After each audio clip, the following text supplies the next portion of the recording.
como a gente conhece. Qual é o líder mundial que nós temos hoje? Nenhum. Não, porque, vamos dizer assim, os líderes hoje, quer dizer, como há uma globalização do nosso mundo, né? Cada um desses líderes são os que a gente sabe, né? Os três maiores, é o Lenin, o Xi Jinping e o Trump, né? Isso, esses mas eu digo assim, desses aí, quem é que a gente poderia elencar como liderança para ser seguido e a sociedade seguir? Nenhum. Porque todos eles estão baseados ainda nessa linha que a gente chamou de egoística de país. Uhum. Quer dizer, as guerras hoje não são de morticínios de sangue, né? São morticínios de fome, no sentido assim de eu tirar mais de onde eu posso e deixar menos para quem não tem direito ou não tem possibilidade de tomar de mim. Então é uma guerra econômica e agora uma guerra hipoteticamente biológica, em que o vírus não quer saber de país, nem de poder econômico, nem de nada. Ele está além disso, né?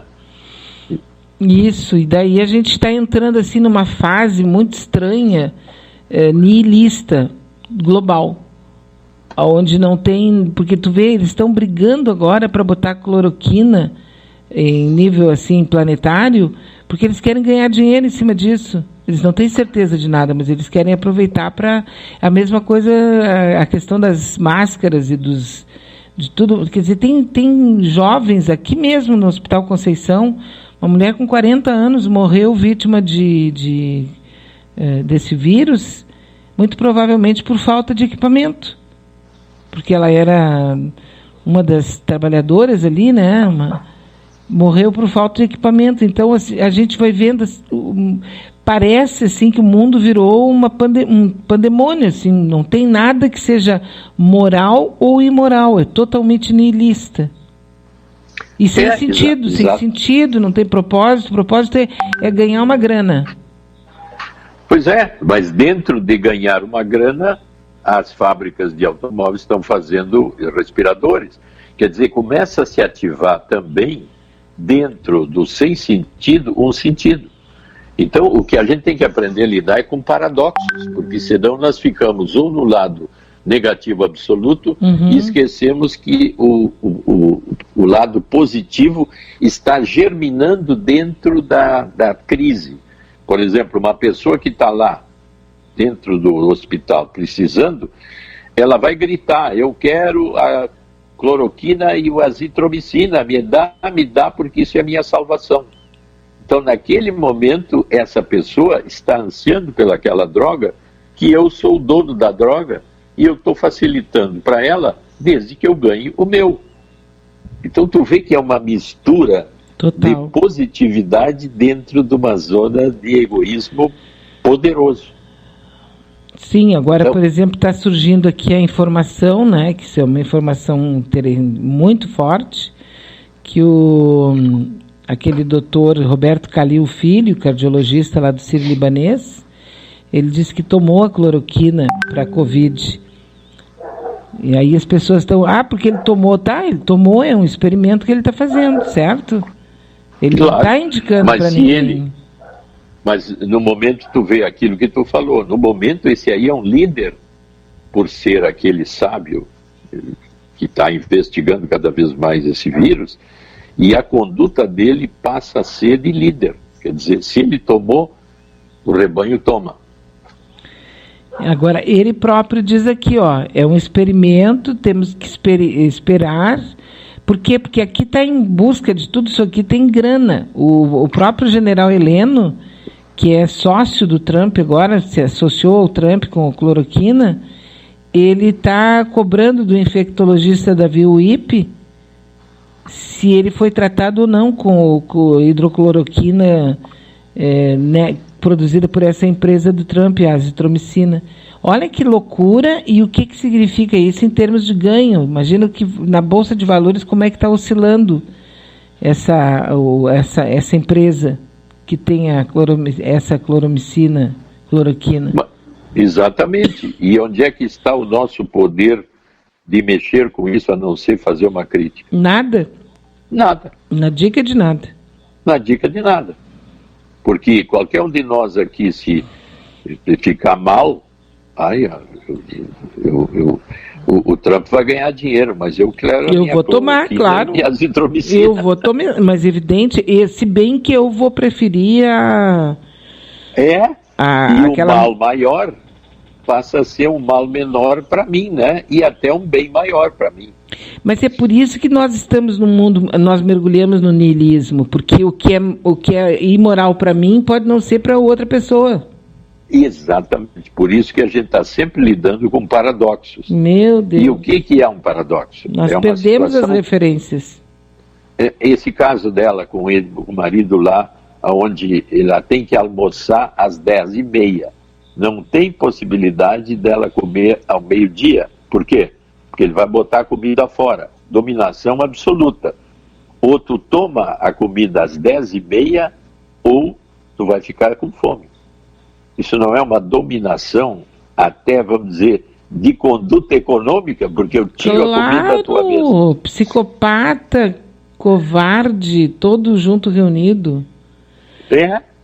Mas acontecendo ali e eu não posso fazer nada. E tu passa pela frente dessa casa e nem imagina o que está acontecendo ali. Não, é uma família de respeito, tem um sobrenome até, deve ser de nível alto, e não há nada que desabone esta família. Ela nos trouxe em sigilo, em absoluto sigilo, de quem é, onde é, ou coisa parecida, mas mostrando que através desse sigilo, ou dentro desse sigilo, existe uma vida tediosa, sem sentido e absolutamente agressiva. Agora nós temos uma aqui, olha, o caso é o seguinte, eu estou com 67 anos, levo uma vida dupla, tenho uma outra família, chamo de família, mas na verdade é... eu fui ler direto sem ler antes. Ele tem um relacionamento já aqui de 20... a pessoa tem 20 e poucos anos. Ele tem 67. Mas é um rapaz. Eu amo ele. Gosto da minha mulher, dos meus filhos. Mas depois do coronavírus, eu vou assumi-lo e vou sair de casa. Estou decidido, não estou aqui contando para receber uma opinião. Estou apenas contando. Acredito que isso deve estar acontecendo com outras pessoas também e não apenas nessa questão econômica ou afetiva. Acho que estamos diante de uma revolução que só poderá ser entendida daqui a alguns anos. Muita gente vai mudar em alguma coisa depois de tudo isso. Concordam comigo? Não, ele trouxe uma das coisas mais comuns que acontecem é que quando eu me aproximo da hipotética morte e sou salvo da morte por alguma razão, tanto morte física como morte psicológica, no sentido de perda de sentido numa relação, eu realmente fico com muito mais densidade para fazer uma escolha que me dá sentido, que me tira do tédio, que me gera capacidade amorosa de alto nível. Eu realmente, todos nós estamos sempre procurando algo que nos dê sentido, que a vida seja mais gratificante.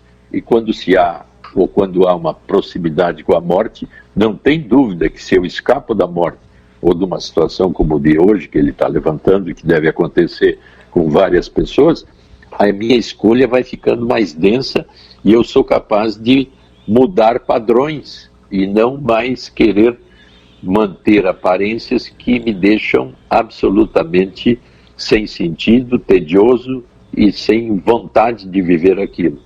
Então o que ele está nos dizendo é isso, que eu, a partir desse momento, escolhi viver a minha vida com uma referência mais densa de sentido para mim. Está certíssimo. Eu também acho. É. Se bem que ele não perguntou nossa opinião. Ele decidiu. Isso, é.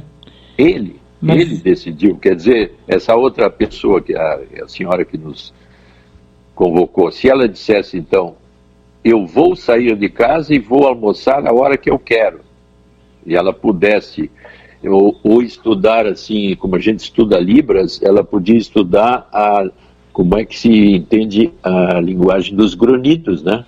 Pois é, o que ela disse que ele faz o tempo todo. Sim, ela precisa entender o que é um grunhido dele, o que ele quer dizer. Mas esse sentido, então, ela teria que dizer assim, olha aqui, ó, não quero mais ficar aqui. Mas o que aprende? A família, o status, o nome e o lugar que mora. E a opinião dos outros. Não, e basicamente é a questão que nesse momento vai fazer o quê? Exatamente. Agora, mas nesse momento, eu, por exemplo, acho que ela devia usar o dedo médio, né?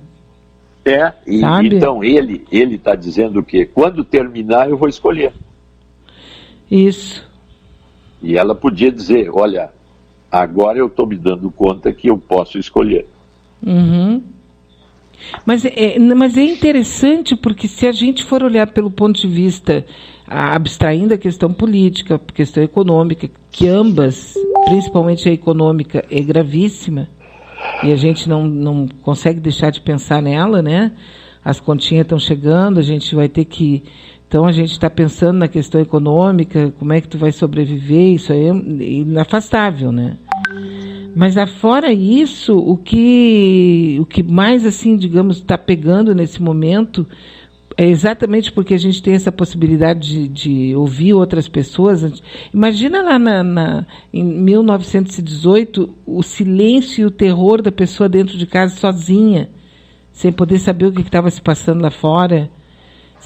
Porque hoje a gente tem um comando, mais ou menos, nós estamos controlando a situação, quem é que está morrendo, onde é que tem mais gente morrendo, o que os médicos estão dizendo, quais são os remédios que estão sendo dados, né? Agora, tu imagina como foi antes. Sim, tu vê, isso aqui, que morreu 100 milhões em 1918. E depois, voltando para trás, na peste negra, aquela de 1570 e poucos, em Londres, a metade da população morreu. Tinha cadáveres na rua. Naquela época, a gente atirava um pinico cheio de urina pela janela na rua. Uhum. E então, morrendo assim, a metade da família ou toda a família, tu imagina o pânico que havia em todo mundo. E como deveria ter gente realmente rezando nas esquinas. Mas claro, porque daí sem um conhecimento científico nenhum, aí é justificado que a pessoa fique nessa... Não, porque assim, ó, eu não abro mão da espiritualidade, de orar, conversar com Deus, nada disso, porque eu acredito em Deus muito mais do que na minha própria existência. Eu não sou nada se ele não existir. Faço parte dele, a minha maneira de ver, né? Claro. Mas eu não tenho, o que eu me estranho e que eu realmente acho que a gente já poderia ter evoluído é ficar naquela fantasia de 3, 4 mil anos atrás de uma história bíblica ou de uma história do Bhagavad Gita ou dos Vedas, ou seja lá o que for, entendeu? O Corão, a Torá. Acho que tudo isso é um bom, assim, é como se fosse um bom método, mas nós temos que ir além, quer dizer, não é possível que a gente com essa capacidade toda ainda viva no tempo do medievo. E tu vê, se nós agora levantarmos a hipótese nessas épocas aí, porque até dos 150 anos atrás, vamos dizer 150, tu andar mais de 100 quilômetros da tua casa era uma raridade. Nossa. Mas já nessa época, os portugueses, os espanhóis e os ingleses viajavam milhares de quilômetros mar afora, descobrindo novas terras. Com essa capacidade de troca rápida de lugar, tu vê que a pandemia se expandiu. E aí a informação, que também é absolutamente enorme, o pânico se expande através da informação. Então nós temos várias posições de gerar pânico em nós cada vez mais. E até essas dúvidas entre governo. Abre-se o comércio? Não. Fecha-se o comércio? Não. Sim. E assim vai.